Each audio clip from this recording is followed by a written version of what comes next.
Welcome to the Brickworks podcast, an extension of the studio based here in Burnham-on-sea. Our aim for this podcast is to have a completely open forum for conversation. This could be about art, life, mental health, or even how the world is burning down around us right now. Whether you're listening to this whilst on a run or relaxing at home, we hope you enjoy our mild-mannered rambles. Thank you.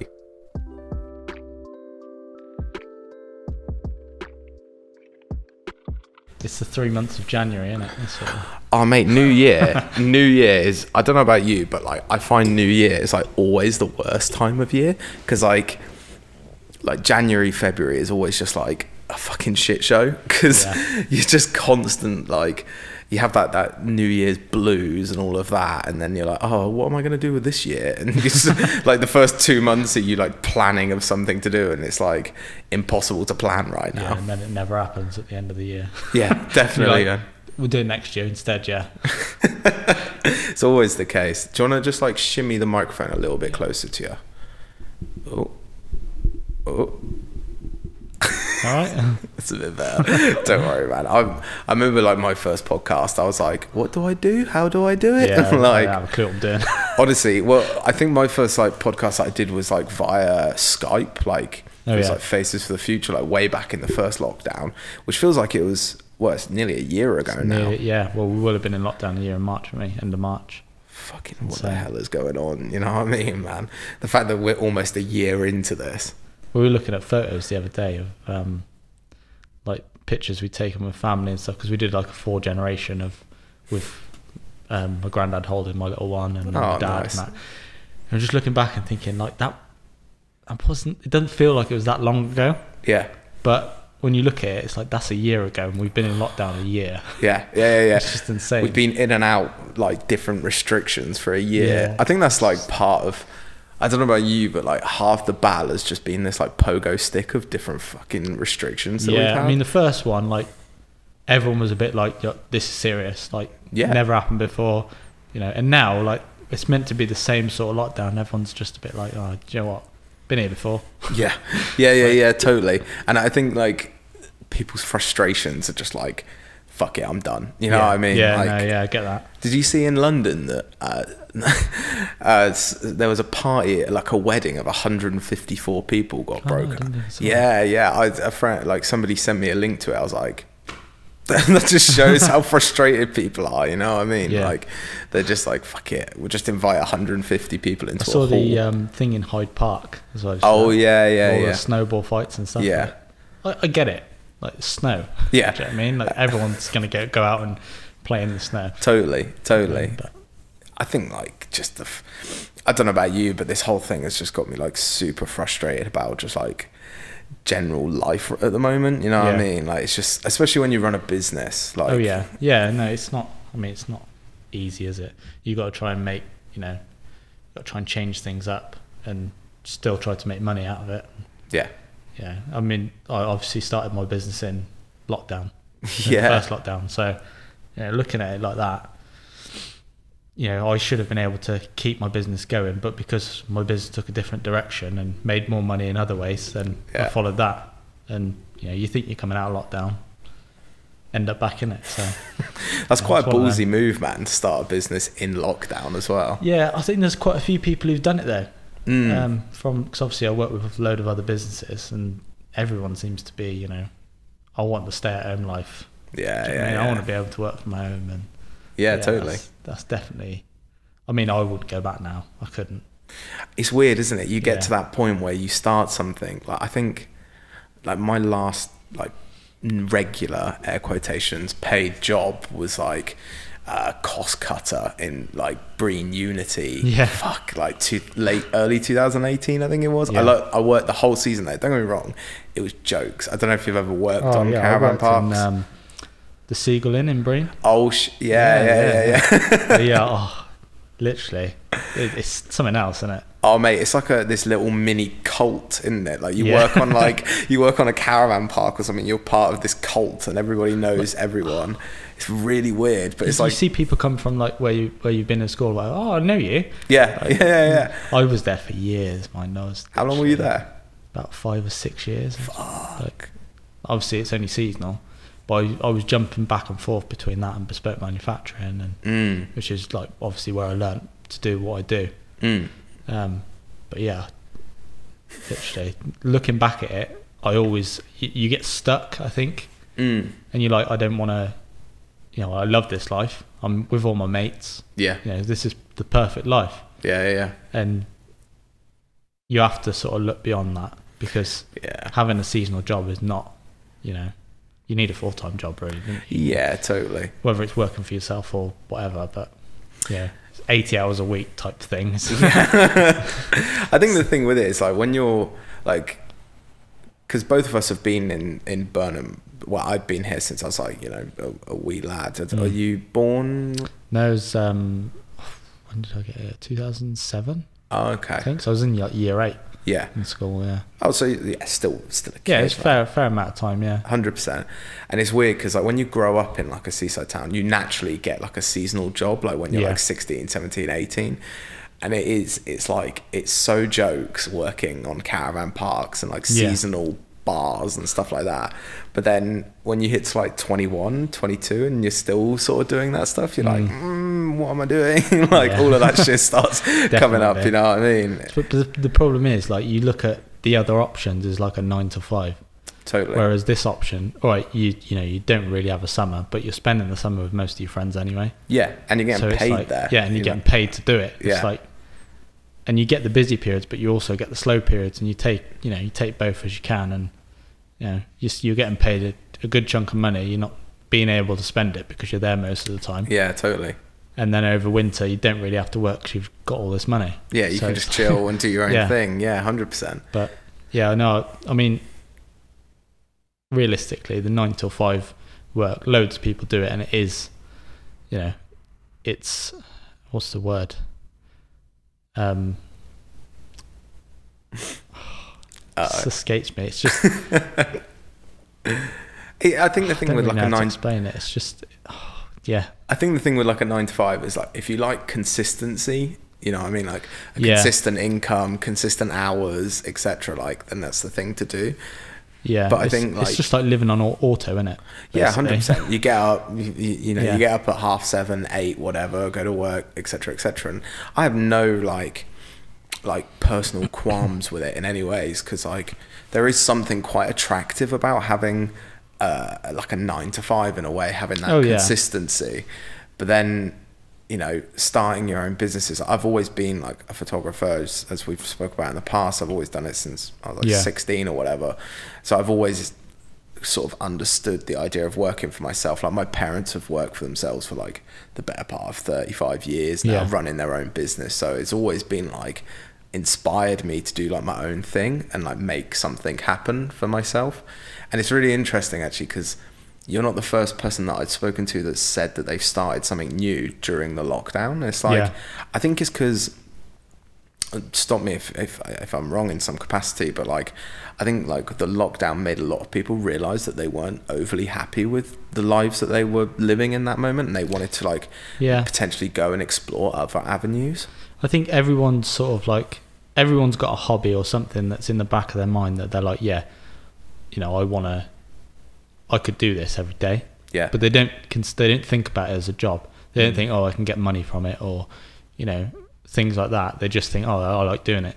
Like, it's a hobby. Yeah. But most hobbies become, you know, could make the perfect job, because it's something that you can do without thinking about, that you just love. Like, that's like, you know, being an artist. Everyone who I've spoke to who's an artist loves doing it, loves what they're doing. As long as people, you know, they only work with people who love their work. Yeah.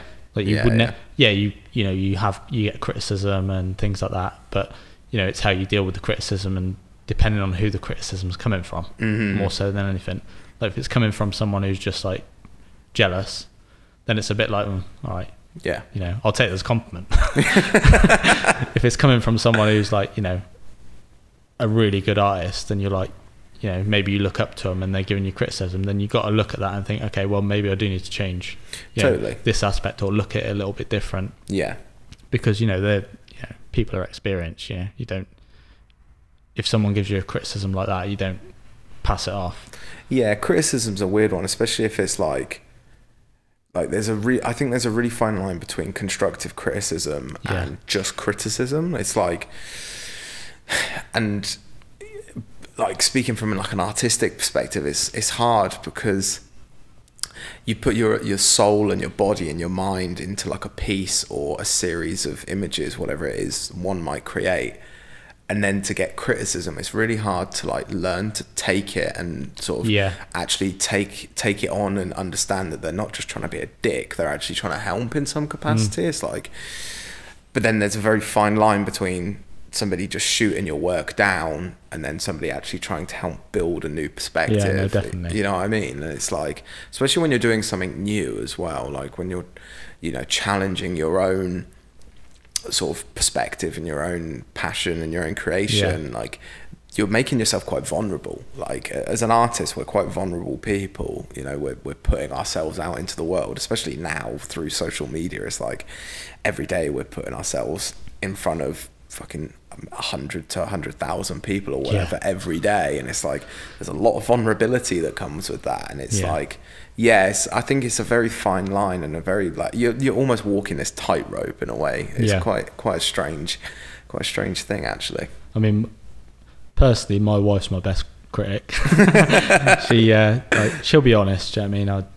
That's what I need. I need honesty. Like of course. When I first started out, my logo that I made for S.Print was just like in my head, I had it like it's colourful, it's going to stand out, it's perfect. But after like a couple of months, I took a step back and I looked at it, and she was telling me from the start, like, it's not, it doesn't look that great, there's something wrong with it or whatever. And I was just like, I couldn't see it because I was just seeing this is how, you know, it's going to be perfect. Couple of courses doing like marketing, things like that. You look at it and you think like simple is so much better.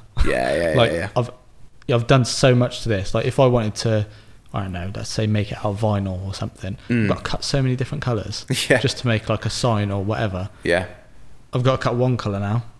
And the logo stands out. I can shorten it down if I want to. It's things like that. But like she'll look at it now and she'll be like, yeah, that's the one, sort of thing. And then I know that I'm like, it doesn't really matter to me really what other people think. No. Regarding, you know, my sort of designs or whatever. But then if it was like painting or something, like I did my lion on my wall at home. Yeah, I saw that. That was a cool piece. And that was sort of like because that was during the first lockdown. That was like a mental break. Do you know what I mean? And you need those times, I think. And my wife just went out for the day, just walk in with the little one. And I was like, right, okay, I just need like a day I'm going to paint the wall. And she was like, what do you mean you're going to paint the wall? I was like, I'm just going to, you know, I just want to put a line on there. That's all I love lines, obviously. So I got one on my arm. So I had that done, and then that was like the year before, and I was like, I'd love to get that up on the wall. Do you know what I mean? I've always wanted to, but then I'm just like, you know, you gotta. Is your landlord going to be all right with it? Things like that. But then you again take a step back and think, nothing that I've done can be undone. Yeah, totally. Do you know what I mean? In any regards, anything that you're looking at, so I can paint over it. Do you know what I mean? I can sand the wall down, paint over it. You wouldn't even notice. Yeah, you wouldn't even know it was there. But because I personally feel like when I've completed something, I look back and I'm like, yeah, that's good. Do you know what I mean? Like some people will say, oh, this is, you know, this little bit's wrong or this little bit's wrong, and you know, I get that, but every day when I sit there, I'll look at it and I'm just like it motivates me. Do you know what I mean? I'm like, yeah, I can do what I need to do today. Yeah, totally. Do you know what I mean? Because I've done that. Do you know what I mean? So I can do whatever. There's a lot of personal growth in that as well, like that sort of feeling of like accomplishment outside of the critical like element of the world in some capacity. It's like lots of like sort of like, oh, I've achieved, like, I've done this really like cool thing that I love. It doesn't matter what other people think. That's it. You need a passion project, don't you? Yeah. Yeah. 100%. Like, at least one a year. Definitely. Take yourself away from business, away from everything, and just have a break. Yeah. Have like a creative sort of break in a way. Yeah. I think it's so important. It's like the other thing as well, working in like the creative industry, because like I'd argue what you do is in the creative industry, especially with like your sign writing and vinyl sort of cutouts. Yeah, I'm not very adept in this this industry, so my wordage is probably terrible. But working in the creative industry it creates this really weird dynamic, because you're creating to make money, so it can take away from the fun. It can take away from the creative element of being a creative, because you're very much just creating to make money, I suppose. I mean, yeah, in some regards, like most people come to me, they sort of know what they want, or they've got an idea of what they want, or they might, obviously everyone's entitled to their own opinion, so one thing that I think looks good, other people might not necessarily think that looks good, but it's fine. And like I said, that's when you take the criticism and stuff, and in business especially, you give them what they want. Yeah. At the end of the day. Yeah, the client's always right in some capacity. All you can do is give them, enough information that you think. So say if I did a logo that I think is perfect for that person's brand, and they just don't see it. Yeah. And I'm like, well, that's fine. Yeah. You tell me how you see your brand, and I'll make it look like that. That's fine. But the way they bring it across to me, I'll then design based on that. Yeah. And their personality and things like, I mean, like, not to be big-headed, 9 times out of 10, I'll probably get it bang on first time. Yeah. Or it'll need a little amendment or something. Yeah. But, you can't, I mean, getting it right first, it's taken, I don't really know how to explain it. It's taken the, you can go to like Fiverr or whatever and get a logo designed, whatever you want. Yeah. I'm a little bit more expensive, but I'm still cheaper than most of the people around here. And I look at it and I think, right, okay, this is what you've told me, sorry, that your business does. I've had a quick look on social media, anything like that, and I'll do all of that, and then I'll sort of bring it in there, bring it all together, and it might even be something like a specific letter that is shaped differently. So like a hairdresser's, it might be like a V is like a pair of scissors. Yeah. So something simple like that, that just makes it stand out. But that's the sort of thing that I love. I love the simplicity in design, and it doesn't matter who you go to, they all have their own styles. So if someone asks me for a logo or whatever and I design it and they don't like it, that's fair enough. I mean, I'm not going to pester them and say, oh yeah, I'll do this, I'll do that. I would rather that I'll send them someone else's way that I think is the way that they need to go. Totally. So business wise, I mean, I look at business as, you have to make money. But I also look at it as though, if I'm not the best person I feel for the job, I'll pass it on to someone else who I won't profit from it. I'll just say, look, I personally think that this is the person you should go speak to. Yeah. They'll give you what you're looking for. Do you know what I mean? Although probably in hindsight, it's a bad idea. But I don't really want to work on something that I don't feel, I can either do a good job at. Yeah. Or, I don't feel like they're going to be completely like 100% happy with what they've got. Yeah. At the end of it, do you know what I mean? In a way, at the end of the day, it's your name that's attached to it. Exactly, so it's like, how much do you pride yourself in your work? Like that's the question, I suppose. It's like, do you produce something that's subpar for what you can do just for the paycheck, or do you, pass the work on and wait for the project that that you can sort of really showcase your skills? And it's like, I suppose it's a question a lot of creative business owners have to ask themselves in some capacity. It's like, Yeah, I would argue that passing the work on is actually as strong as it would be to not do it at all. You know, you're showing a lot of like understanding of one's self-worth in a way, your understanding of what you can make, and I think that's like the biggest thing in a way. The thing is, I feel like I'll give anything a go. Generally, I'll give anything a go.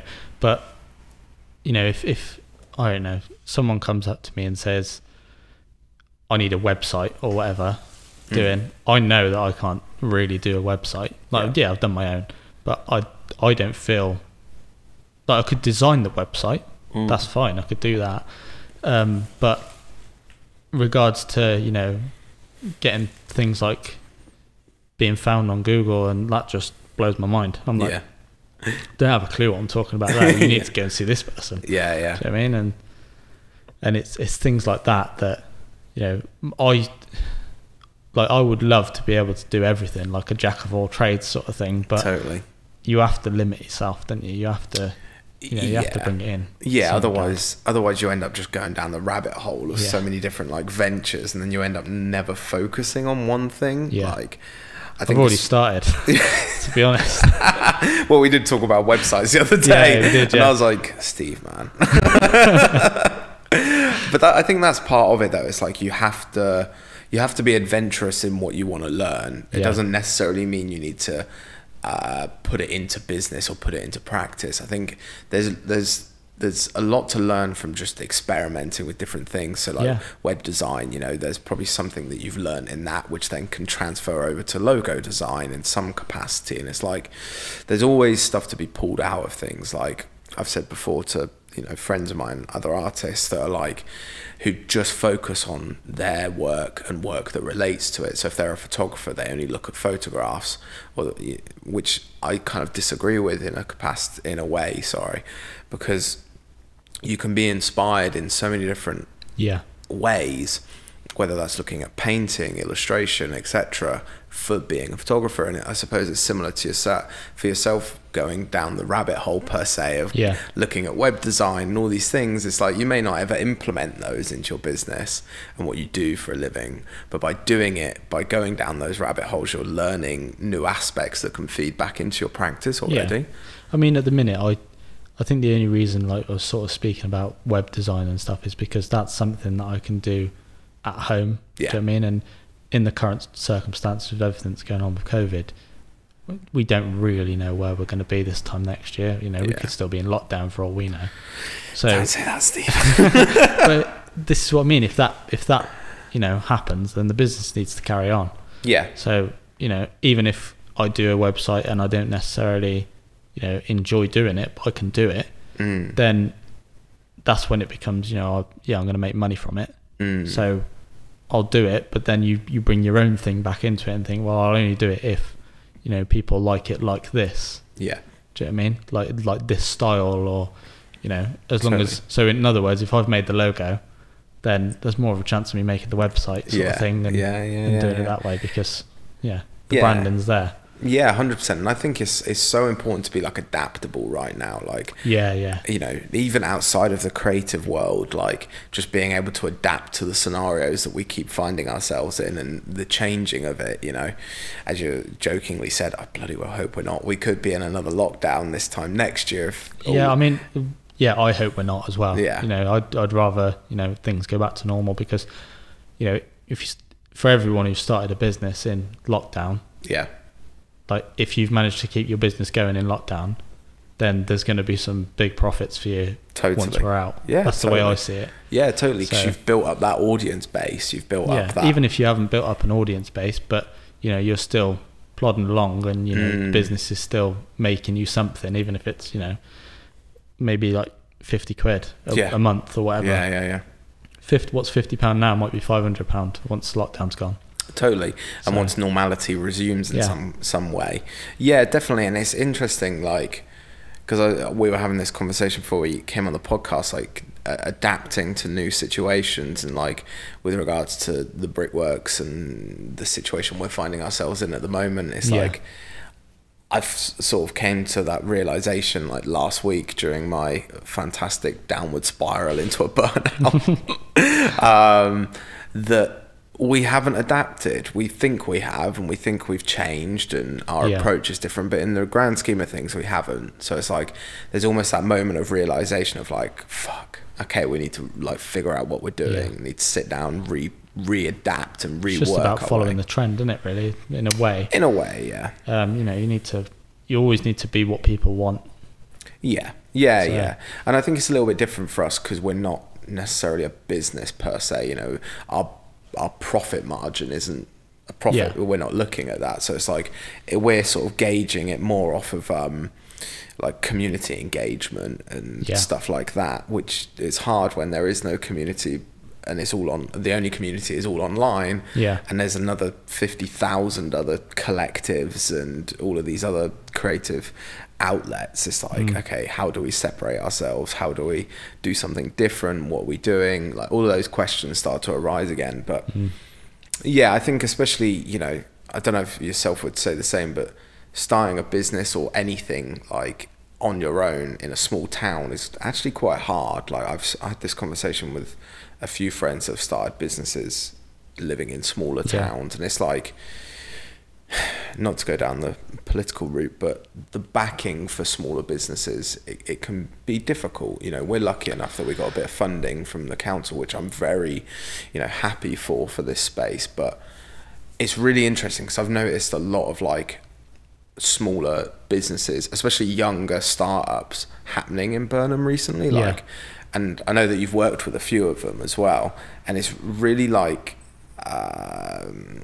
positive to see, actually. In some way. It definitely is. I mean, most of the ones I've worked with have all been like friends from school and things like that. So I mean, it's good to see them coming up, but it's also good that they've thought about me and they want to keep.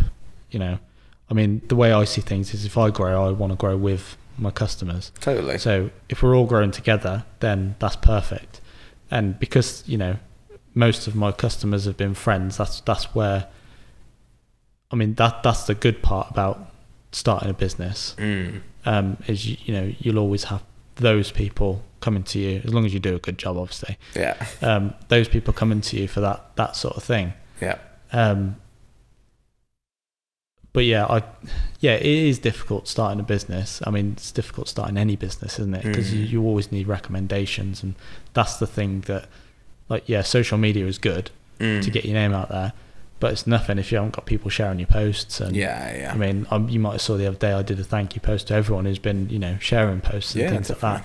And that's just what you need to do. You need to, you need to support those people who are supporting you, and just let them know that it's recognised. It's not like, it's not going under the radar. I mean, it's like having employees, isn't it? But you don't have employees. You're not paying for it. You're not paying for it. So you got to give them something. You got to say, totally. I hate taking anything for free. But that's why you got to say thank you now and then. 100%. It's like I noticed that for you, your sort of like social media presence in the last a couple of weeks, you've changed your approach to how you're sort of posting and trying to engage with people. So I'm more. I've done a bit of research into sort of social media and when the best times to post are, and I mean, all right, that might be the best times when we're not in a lockdown because everyone's at home at the minute. But it's still it's things like when people go on lunch. Make sure it's in between that time. I know there's a 2-hour split section between when people go for their lunch or whatever. If they've got different shifts or things like that, when people finish work, when they get up in the morning. If you've got enough posts to do that, that's 3 times a day.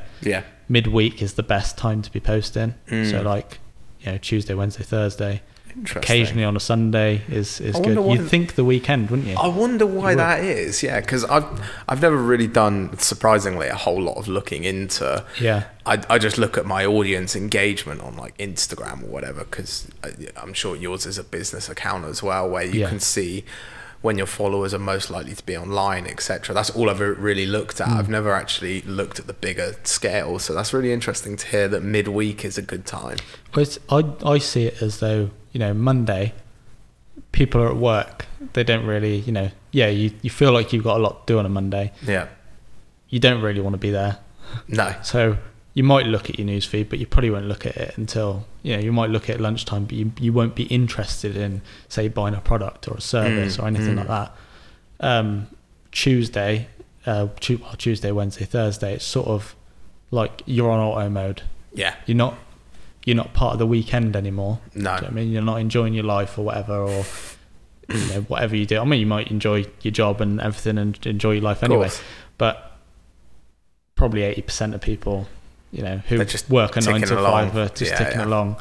They're on auto. So if they're on auto mode, even if it's for the business that they're working in or whatever, you might supply a service that is perfect for them, or they look at lunchtime and after work and before work as like an escape from the automated part of your life. So that's when they'd be on social media, and they might just be flicking through constantly. But even you just to catch their eye a little bit, that's all it takes. All it takes is that like one click or whatever. It's like, I've always found a really weird relationship with like targeted advertising as well, like, because my main platform's Instagram. Obviously, being a photographer, it's pretty much a go-to because nobody uses fucking Flickr anymore. So it's like, for me, I've always seen like target your audience, and I've done it once or twice on like posts where I've tried to sell a product or something. But I've never really looked into it and how to like better utilize it in a capacity. Like, is it? I get it, but I don't get it. If that makes sense. Yeah, I mean, I boosted posts on Facebook and things like that, and you can boost from Facebook to Instagram, and beforehand I never really looked into it too much. I just maybe paid £10 or something for a post for 5 days, so £2 a day. It seems to me like the more you pay, the more chance you get of an engagement, which, I mean, it shows you how many engagements you can get, but I'm sort of like, I look at it and I'm like, I don't really know whether that works. It's quite strange, like a pay-to-play system. Like, it naturally lends its hands to people that have bigger budgets, i.e. bigger companies. So it creates this. But then you look at it and you think, well, how much return are they getting on that investment? You don't really know. No one makes it obvious what they're getting, and are Facebook actually pushing your things? You don't see them sponsored because they'll come up on your newsfeed anyway. So, they could just be posting it on your newsfeed. That's not helping you. Could you imagine if they're just relaying it back to you? I never see any of it on Facebook, so I don't bother paying for anything.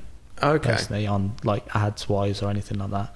I'm probably doing the wrong thing, but it's, you live and learn, don't you? If I had more money to spend, then I'd probably give it a good go and just see if you get anything. But from what I've done, I've probably spent about £50 in total over since I've started on things like that, and I've never seen any real growth. I've seen like likes on posts and things like on Instagram, which is nice, but it's not followers. No, and at the followers is the thing you want, really. And it's weird, isn't it? Like, I've had this conversation before with a few people, like how we, as a society now, God, I'm going to go down the fucking rabbit hole. Here we go. As a society, we sort of dictate our value on the following that we have on certain platforms. And it's really interesting, especially from like an artistic perspective, because it's almost like if you're, so let me rebuttal. So like 20 years ago, to be a successful artist, it meant that your paintings were hanging in a certain gallery and you're showing around the world. That is still a thing. That is still part of being a successful artist. But now there's this new thing. There's this new little fucking number at the top of a social media platform. And if you don't have 5, 10, 20, 30, 40,000 followers, people call into like, is that guy successful? And like, there's almost this, maybe I'm reading too much into it because I'm the little guy, but it almost feels like that your following on social media is a direct coloration. I forgot the word. Correlation, not Coronation Street. Correlation. It's almost like the number of followers you have is like a direct correlation to like how people perceive if you're successful as a business, as an artist, and it's really weird because it's now become second nature. It's subconscious. Like we look at people's feeds. I don't know if you yourself is the same, but I used to until if you look at people who deal with social media accounts and you look at how many followers they've got, it's probably significantly more than you've got. Yeah. And now you think, you know, that person runs social media accounts. Why do they not have any followers? You'd think that they'd have loads of followers if they're, if they're that good, if they're as good as they're saying. So I look at it and I think, well, maybe it isn't the followers. That's the thing. But then you also don't want to have, no followers. You need to, I mean, I probably get maybe 1 or 2 likes. I think I had 3 likes this week on my Facebook page. Yeah. It seems that, there's a sort of algorithm where, you won't really get past 600 likes unless you're doing something, unless you're like posting a lot. I don't know if you've watched, I think it was on Netflix, The Social Network. I've watched The Social Network, yeah. No, is it The Social Network? You on about The Social Dilemma? Yeah, The Social Dilemma. Did you watch that? No, I really want to fucking watch it. Yeah, I need to sit down and watch it. Really opened your eyes as to how everything works. Okay. And it's basically, like, my phone probably right now is going off in my pocket because I haven't checked Facebook. Yeah. Do you know what I mean? That's what it's looking at. So it looks at the people that you follow and the people, that you like things on and stuff like that. And then, I don't know, it maybe looks at birthdays and stuff like that of people that you know. And if you haven't been on Facebook for a little while, or if you haven't been on Instagram for a little while, it'll send you a notification. And then what it does is you click on that notification, say it's for Facebook, for example, you click on the Facebook notification, and after you've checked your notifications, you just, for some reason, you just go back to your newsfeed. Something catches your eye, or you just like have a quick scroll, but you scrolling is then restricts you, and you pass an ad and you have a quick look at the ad because it's something that you're interested in. That's how it works. It checks on your settings, and if you're interested, whatever you've looked at on Google, or like obviously most stuff comes up as like sign vinyl and sign manufacturers and things like that. That's all sponsored, and obviously they're paid ads that that you potentially pay for on Facebook or whatever. So they're paid ads that people are paying for, and you look at it, and if you look at it for longer than like a minute or however many seconds you look at it for, they're getting paid. Facebook are getting paid for that. Interesting. So but if you should definitely watch Social Dilemma, because it really opens your eyes to everything. It's on my it's on like my list on Netflix, and it's like, because I've read so many like little reviews about it and spoke to people about it, and it's like I feel like I need to sit down like open-minded and just digest it, you know what I mean? Because like I'm not naive to like social media by any means, like I on Instagram, etc. Like I'm not naive to it in any capacity, but I'm still so disillusioned in like the understanding that I have of it in some ways, and it's I think it's because it's so tightly woven into our society now. Like our social media presence is almost more important to our physical presence, I would argue, in some capacity. It's strange, isn't it? It's very strange. Like you're like, because obviously I do a lot of work as like a curator, so you're curating your lifestyle to befit whatever it is you want to project. Same as you curate an exhibition to befit the story that it's telling. Some people put like a lot of time into that and curating how they look on. I'm talking from a personal perspective rather than from a business, but you're curating like how you look on social media, etc., potentially more than how you look in person, like how you feel physically in the world. And like it's one of those things, isn't it? It will never change. It's here now and it will never go away. Social media, the boom of it is still fucking going on. Like everybody's jumping on social media in some capacity. I mean, you jump back to what you were saying about people measure your success as to the amount of followers, and I get what you're saying. I've lost what I was going to say. I do get what you're saying with, you know, with everything, with, you know, people, their personal lives and everything like that. But I look at my business, and everyone tells me that, you know, you look like you've got loads of work on, you know, you look like you're doing really well and things like that. And I, like, probably like most businesses out there, I'm not. Yeah. Do you know what I mean? Like, I'm in it with everyone else. Yeah. You know, you might look at, you know, if that is how you measure success, then what I'm doing is right, because I'm trying to make myself look successful so that you can, you know, so you're more likely to get that. You're more likely to, well, it's the whole concept of, like, you know, somebody hiring you. If you're looking, like, if you look like you know what you're doing, they're going to hire you. You know what I mean? It's the same concept as if you on social media look like you're busy, got lots of work, people are naturally going to be drawn to you because they're going to see other people are drawn to you. It's the herd mentality in a way, which is interesting.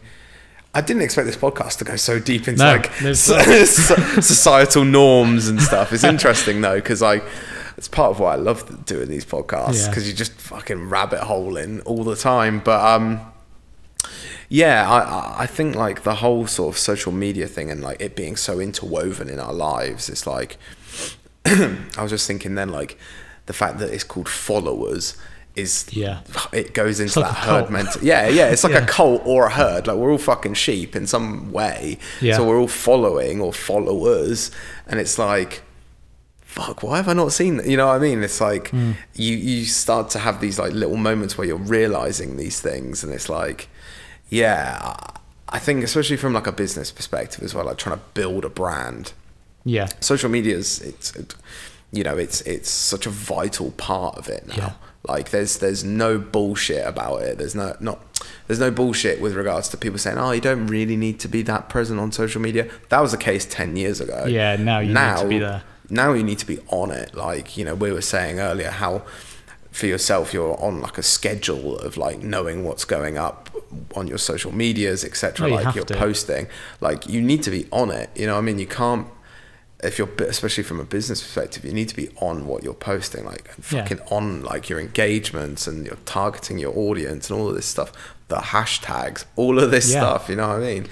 And it's mad, because I think we're one of the last generations, I think, that grew up without social media, without the internet. So it's weird being a kid growing into, like, MySpace and Bebo and then Facebook. You know, it's really interesting because we've seen the other side of that, and it does concern me a little bit. Like, fuck, what are kids going to be like now? What are the, you know, the 10, 12, 13-year-olds now that have grown up in Facebook and Instagram, innit? They've grown up on social media. They've grown up on this hashtag world. I'm just wondering what the next thing's going to be, to be honest. Like, to me, it just seems like they've run out of things now. Ooh. Do you know what I mean? Like, they've got WhatsApp, you've got Snapchat. They've taken it from, you know, what I see as it used to be just on a computer. Now it's on your mobile phone. I mean, we carry the computers in our pockets. You know what I mean? Like obviously Apple has, well, I'd say evolved. It hasn't really. They're all the same now. Well, they took one big step at one point, and then, you know. Well, the thing with it is, like, I said this to a friend of mine the other day. It's like, how often do you text?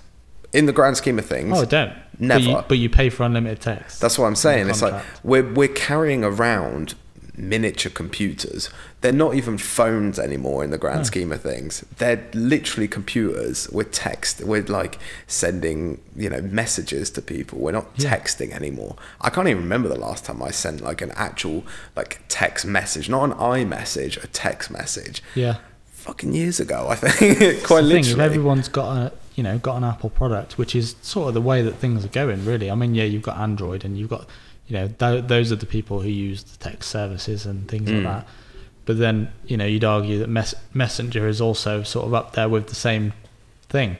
And everyone nowadays is on Facebook. Like, all right, regarding a few people, I mean, my dad's not on there. The older generation. Well, actually, I would say the older generation are, you know, they come in around to it. Have you seen how many fucking Karens are on there now? I see them all the time. Especially, like, you see them on Highbridge and Burnham. Oh my god, don't get me started on that page. Pizza debate. Oh fuck yeah, the great Fireway pizza gate that was going. My pizza was burnt, of course. Like, yeah.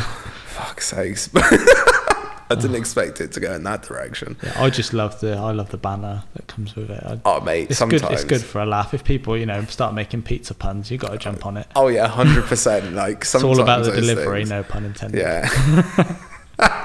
Are those dad jokes coming out, Steve? Yeah. Unfortunately. Man, I'll get told off for that later. I was going to say, when this gets listened to, people are going, fuck's sake. Yeah, God's sake. So what are you sort of working on at the moment, like with business, etc.? Is there anything that you're sort of working on at the moment? I do vans all the time, like sign writing on vans and stuff. There's a few in the pipeline. Obviously, I'm limited with what I can do at the minute. Totally. So I've been doing is trying to push logos and things like that, and just basic design stuff. But I sort of, like I said, I go back to I want to grow with other businesses around me. Yeah. I've been doing some free PDFs. I've been doing a lot of research on social media and advertising in general, printed media, all that sort of stuff, to bring together a load of free PDFs that are available on my website. And I think there's one coming up Wednesday actually. There's a post on there today about it, about websites and like Google search and things like that. And interesting, because for some reason there's this thing that gets in people's heads that they don't need a website to be a successful business, because you've got social media, you've got a Facebook page, which okay, a lot of people get a lot of money from Facebook and Instagram but that's more personal things. Like all right, LinkedIn has turned into more of a social thing as well. But everyone goes on Google. The amount of searches that go through Google all the time. If you're not on there, if you're not on there, then you're not a business really. People don't see you as a business. They just see you as someone who's trying to make a bit of extra cash on Facebook. You're not. I mean, my wife's business that's just started up. I'd say it's probably still early days to get a website. But if I didn't have a website, like I had a website on GoDaddy because I had the same perception. You don't really need a website. But then when you try to search yourself on Google, you're not really getting anything. I found all of my work was coming through Facebook. And it was an okay amount, but it wasn't enough to pay the bills. No. Do you know what I mean? As soon as I got together a good website, like everyone started noticing me. Like I obviously use Wix for my website builder, and I can now see everyone that goes on to my website. I couldn't see that before. So I'll get like a little message saying someone from Taunton is looking at your website.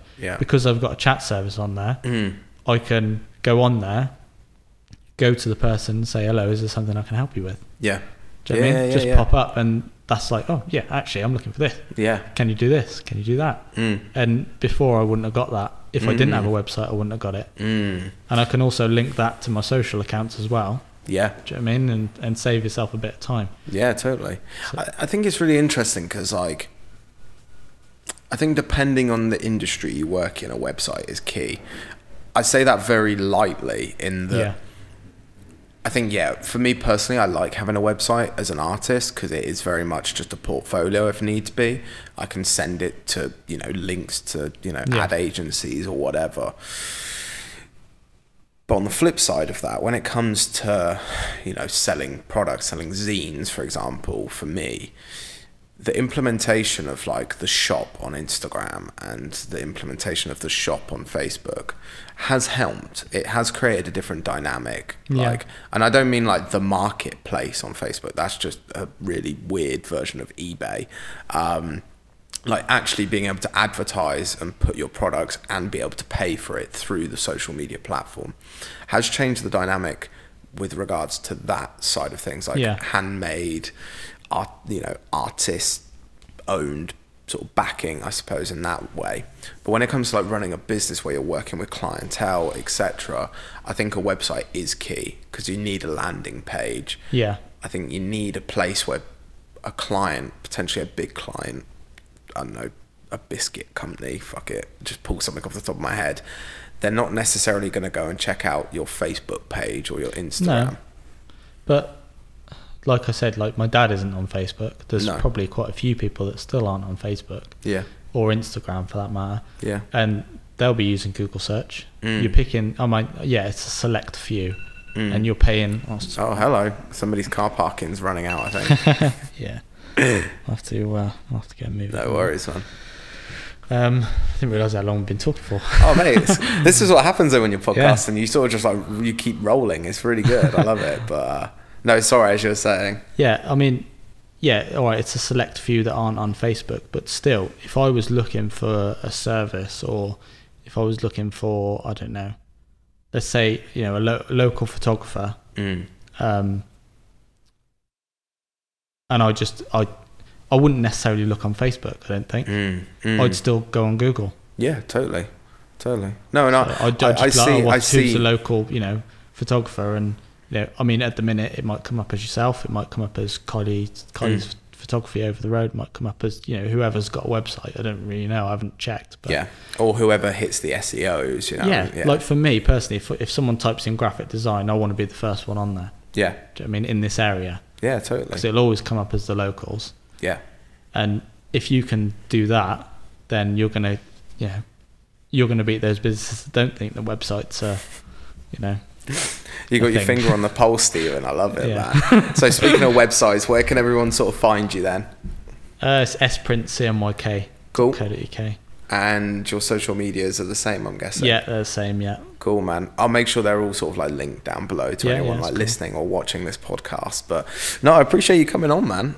How did you find your first podcast? It was different. Yeah.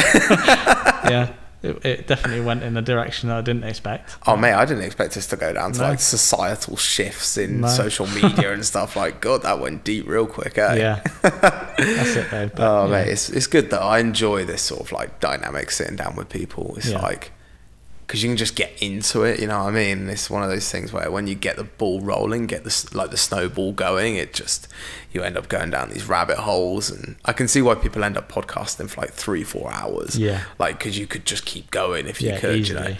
It's one of those. But I appreciate you coming on, man, as I said. And to everyone listening and or watching this, make sure you go check out Steven's work. S.Print, everything is linked down below on Spotify and YouTube. And in this crazy world, in this madness that we find ourselves in, take care, stay safe, peace.